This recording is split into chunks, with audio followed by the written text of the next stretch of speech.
ইরানের বিরুদ্ধে ফের সামরিক হামলার হুমকি দিয়েছেন মার্কিন প্রেসিডেন্ট ডোনাল্ড ট্রাম্প। সম্প্রতি ইরানের পররাষ্ট্রমন্ত্রী আব্বাস আরাগচি স্বীকার করেছেন, জুন মাসে যুক্তরাষ্ট্রের হামলায় দেশটির পারমাণবিক স্থাপনাগুলো গুরুতরভাবে ক্ষতিগ্রস্ত হয়েছে।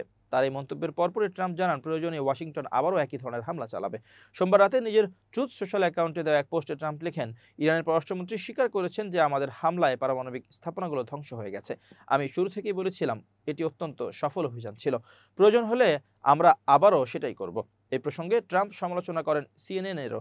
তিনি বলেন, সিএনএন সম্প্রতি দাবি করেছে যুক্তরাষ্ট্রের হামলায় ইরানের পারমাণবিক কার্যক্রম পুরোপুরি ধ্বংস হয়নি, অথচ গোয়েন্দা তথ্য এবং বাস্তব পরিস্থিতি বলছে ভিন্ন কথা। তিনি সিএনএনের এক প্রতিবেদককে বরখাস্তের দাবি জানিয়ে লেখেন, ভুয়া খবর ছড়ানোর জন্য সিএনএনের উচিত সেই সাংবাদিককে সঙ্গে সঙ্গে বরখাস্ত করা এবং আমার সঙ্গে সেই মহান পাইলটদের কাছে ক্ষমা চাওয়া, যারা এই ঐতিহাসিক মিশনে অংশ নিয়েছিলেন। উল্লেখ্য, এই হামলার পর ইরানের পক্ষ থেকে প্রথমবারের মতো পারমাণবিক কর্মসূচিতে বড় ধরনের ক্ষতির কথা স্বীকার করা হলো।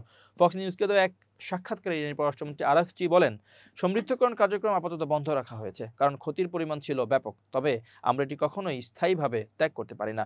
এটা আমাদের বিজ্ঞানীদের অর্জন, তার চেয়েও বড় কথা এটা আমাদের জাতীয় গর্বের প্রতীক। দ্য টাইমস অব ইসরায়েল জানায়, সাম্প্রতিক ইসরায়েল ইরান সংঘাতের মধ্যে ওয়াশিংটনের এই বিমান হামলা ইরানের পারমাণবিক কার্যক্রমকে বড় ধাক্কা দেয়। তবে তেহরান এখনও তাদের অবস্থানে অনড়। তাদের ভাষ্য, জাতীয় স্বার্থ ও বিজ্ঞানীদের মর্যাদার প্রশ্নে তারা সমৃদ্ধকরণ প্রকল্প চালিয়ে যাবে।